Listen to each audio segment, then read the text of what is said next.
Alrighty guys, welcome back. Today's video is going to be me doing a review of my Lowrider S. I have a 2022 Harley-Davidson Lowrider S with the Milwaukee 117 engine in it. And I'm going to be doing a review episode after owning the motorcycle for a little over a year. So I'm going to tell you guys my thoughts and, you know, what I like, what I don't like, and what I think Harley-Davidson can do better. If you guys watched my last couple videos, I told you that I've had this bike. I've owned it since March of 2022, so you know, a little over a year now. I didn't actually have it for very long, just because the brake line to the dual disc front brakes, I ended up breaking those while I was trying to do a bar replacement.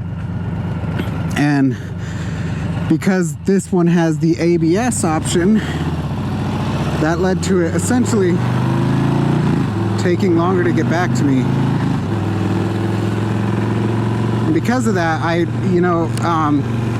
obviously I wasn't riding it as much as I could have been over the past years. You guys aren't going to see it right now because I have the trips set instead of, yeah, you should be able to see it now, but I have a little over 1,900 miles on the bike, so I was definitely riding it fairly often when I did have it. Even though I was riding it fairly often, it's not like I was riding it every single day no matter what. I definitely tried to, but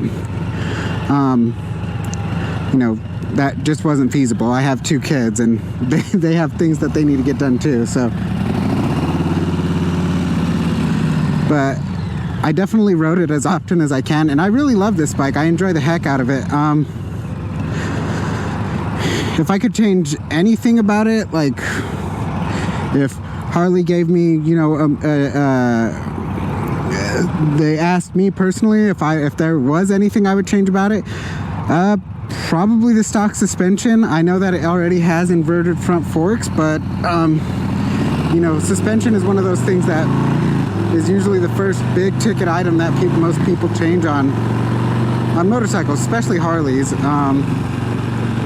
and it's for good reason, especially because if you're like me and you're looking to do some longer distance trips on these bikes, you know, just scooting around town, you're not really going to notice how big of a impact suspension can have. Like, just scooting around town on a Sportster isn't really too bad if the roads are reasonable.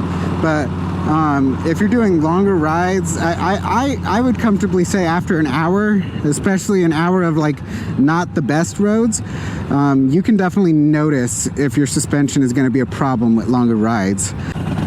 You know, it's hard to find so many things because I genuinely do love this bike. Like, when I bought it, this was my dream bike. This is still like very much my dream bike, and there's still things that I want to do with this bike, but you know, people are always looking to go on to bigger and better things.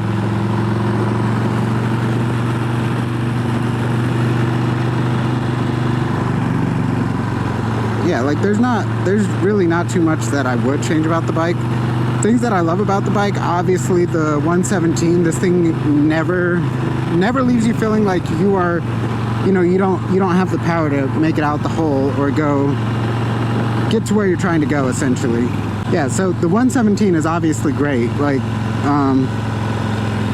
you know, maybe I'm a little biased because I did come from a much smaller CC engine, so maybe I just don't have as much of a, you know, firm grasp or concept of how much power the 117 actually has, but I've definitely ripped on this bike before. So it's not like I don't know how fast it can be. And the braking power is definitely another thing that I like. I think I mentioned it in a past video, but you know, braking with these brakes is definitely not just a suggestion. It's definitely it's definitely a command. When you tell this bike to stop, it stops.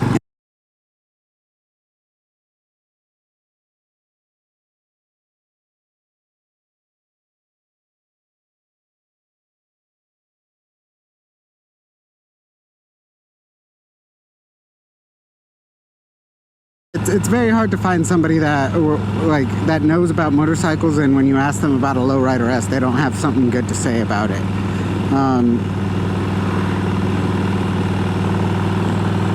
You know, it's just a very iconic bike.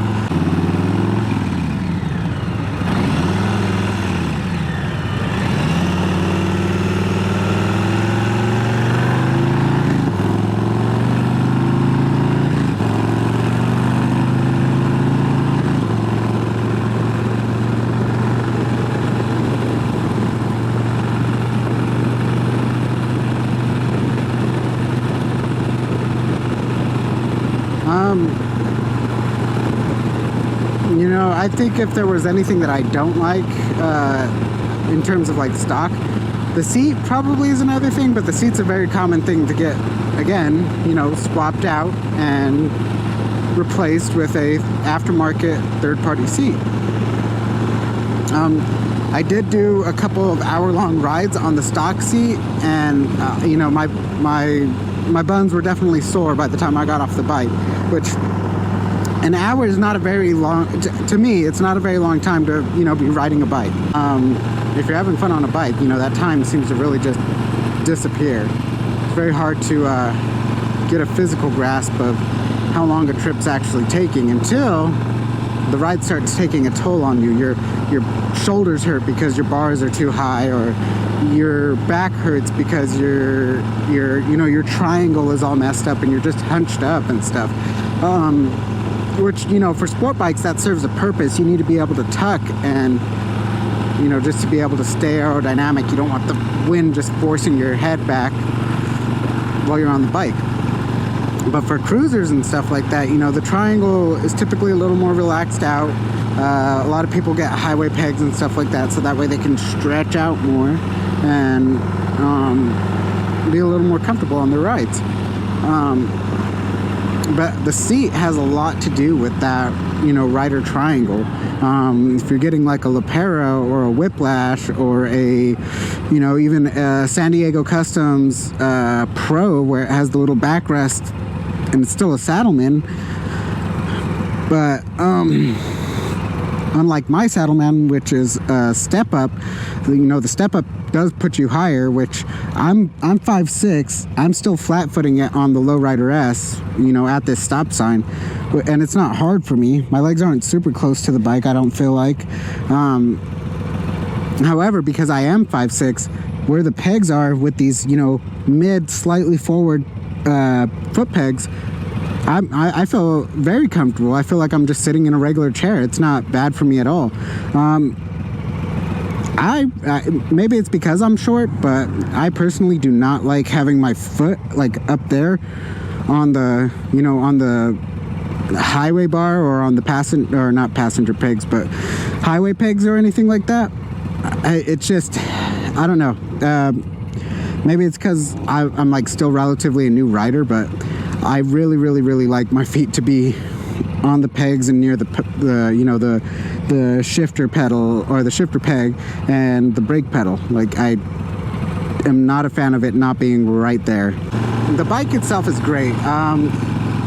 The bar setup, I think if I could ask them to, you know, make the bar setup taller, because a lot of people make the bar setup taller anyway. I would actually be curious to see, because I know that Indian with their Sport Chief, they give you an option to, you know, get the 10-inch riser and bar setup. And I know technically it's not an option, but like when you're negotiating to purchase the bike, you can negotiate the dealership to add extra things like a taller bar, different grips, different levers, an engine guard if you wanted to get like the bunking crash bar, or if you wanted to get you know, whatever add-ons and goodies you wanted to get, you could negotiate that when you're purchasing the bike. To me, I don't think that's necessarily a bad idea. I just feel like it's kind of a waste, because if you just roll it into the, you know, So if you just roll it into the sales pitch, you're like, oh yeah, you want this 2022 Lowrider S. Do you want us to throw some taller bars in there for you? Because yeah, so I would definitely say that they should, at least offer and be like, they should do that with a lot of their bikes. Honestly, they should be like, oh well, this is a common upgrade that people do with these bikes. Do you want us to do it so that way you don't have to do it later? Now, the guys that are gonna want to, oh, I DIY my everything. I'm gonna just fabricate my own crash bar and my own set of bars and blah blah blah blah blah blah, whatever. Like that's cool if you have the knowledge and the ability to do that. Hey, more power to you, bro. You're gonna have the most unique bike. However, for a lot of people that are just trying to buy the bike and have it be a comfortable ride for them off the showroom floor, they're not going to want to do that. They're going to wish that they had just gotten it done, off the rip. Some people aren't going to want to do that either. Some people don't know what's comfortable until they try it, so they may want to just get the stock bike and be like, no, I don't need any extras. I'm going to try and see how the stock bike feels, get a feel for it, and then come back or go to Revzilla or go to Cycle Gear, wherever you get your third-party parts from, and do it like that. They'll order it, they'll get it put on, they'll put it on,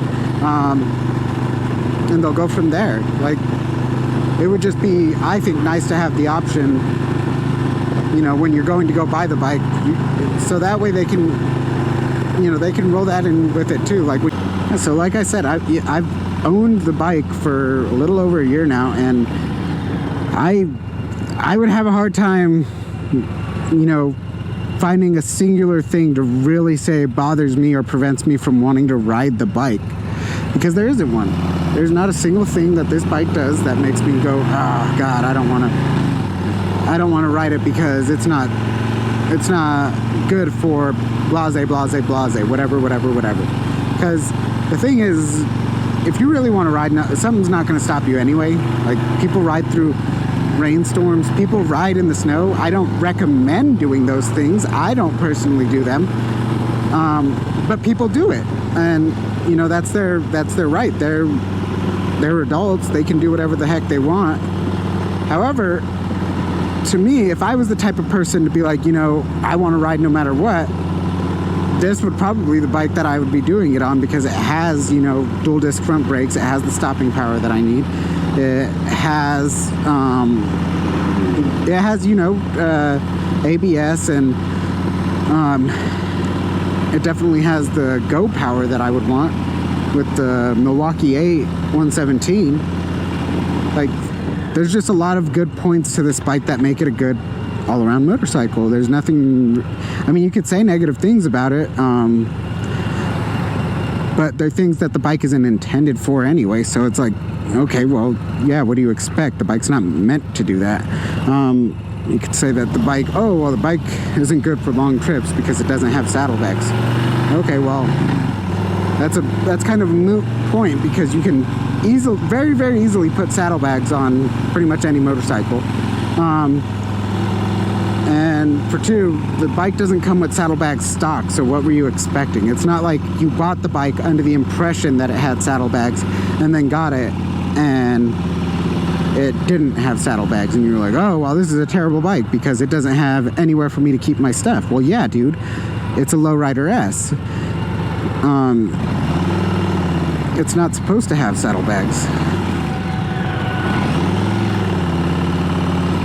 If it were supposed to have saddlebags, it'd be an ST.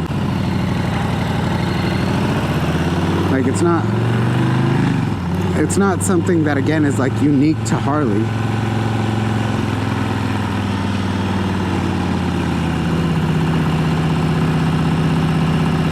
It is one very cool thing that a lot of these small towns in Indiana do. If you look up at the light posts, you'll see that they have pictures of vets that are residents of either the state of Indiana or these towns. My wife's is actually up in one small town somewhere. I don't really remember where, but my mother-in-law had one put up of her after we both joined the Navy. So hers is up somewhere. Yeah, please notice me. Thank Notice you. me, senpai. Notice me.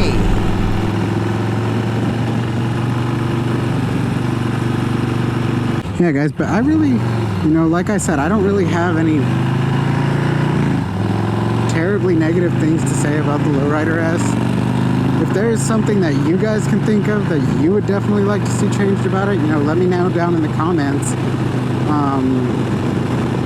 You know, if Harley gave you magic, like a blank check for the next Lowrider S, the next edition of the Lowrider S, what would you change about it?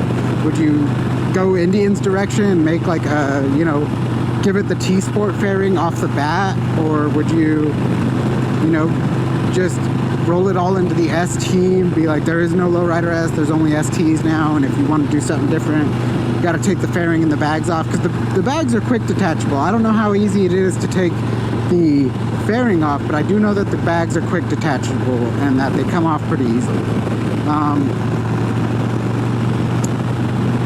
Or would you just go a completely different route? Would you say that there's nothing wrong with the Lowrider S and just keep it the way it is? Which, I mean, I wouldn't be mad at you if you did, because I like the bike the way it is because it's a blank canvas. You know, whatever you want to do to the bike, you can feasibly do to the bike. You know, people do long distance trips on these bikes. People make these into stuff bikes. People make these into, you know, performance bikes. Like, there's no real limit to what you can do. I haven't posted any shorts or anything just because I was actually helping my parents move out here this weekend. If you guys watched my first video, you know that my parents live in Denver, Colorado.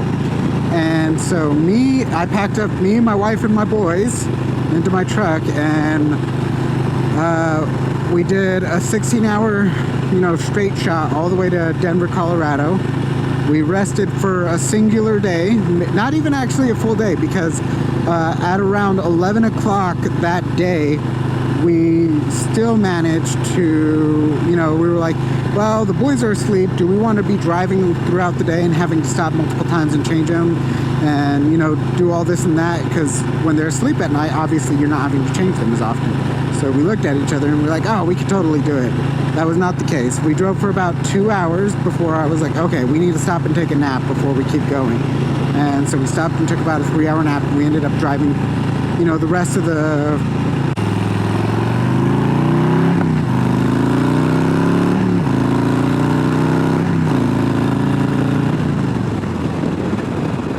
Yeah, bro, like, if you haven't gotten the chance to ride a 117, you're doing yourself a disservice, because, like, obviously this thing is no 131, but it's got enough get up and go to get you going.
So if I had to give the bike like an overall review, you know, after owning it for the past year or so,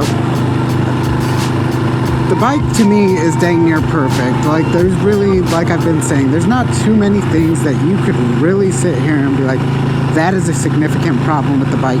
that is a good enough reason for me not to buy the bike. You know, it all really comes down to your preference. Do you want a lowrider S, or do you want another bike, and for some reason you're contemplating a lowrider S instead? Like, what is the why? What is the reason that, you know, you're wondering if a lowrider S could be good for you or could be right for you? Because honestly, you know if a lowrider S is right for you or if it's what you want. As with anything else, you should really just do your own research. You should, you know, it's okay to listen to people's opinions about these machines and their favorite brands and, you know, this, that, and the third, but ultimately you should be doing your own research. Everybody has the capability within them to do their own research and draw their own conclusions on things that they're considering, especially like large financial decisions, like a vehicle, like a motorcycle, like a car, like a house. Like, you should do your own research. You should know what you're doing. You should have some idea of what you're talking about.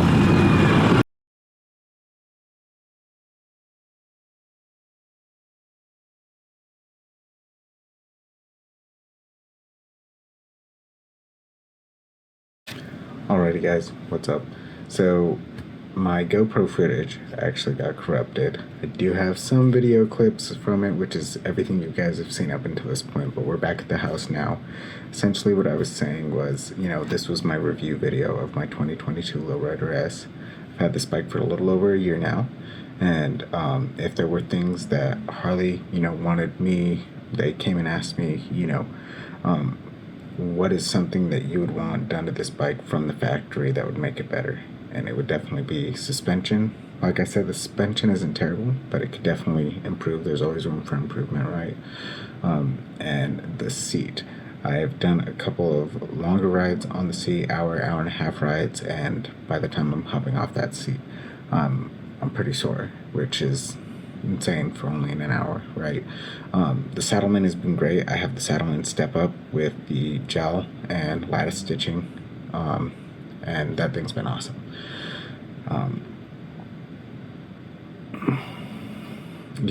Suspension. And then the third thing that I was saying was, if Harley could figure out a way to, you know, make a bigger advertisement of, you know, their service department's ability to not only put parts on your bike after you buy it, but put parts on your bike as you're negotiating on buying it. So, you know, you see a road glide that you want, you're like, yeah, you know, I really like this road glide. I would totally walk out of there today with, if you guys were willing to throw in those hammerheads from LA Choppers, the 12-inch or the 14, whatever one you want to go with. You just tell them, yeah, I'd totally be willing to walk out with it right now if you guys were willing to throw that in. And I think Harley would make a lot of, you know, they'd rack up a lot of business if they were willing to do that. But that was essentially all I had for you guys today. I'm going to go ahead and, you know, get off of here and finish editing this video so that way it gets out to you guys on time. But you guys ride safe. I'll see you again.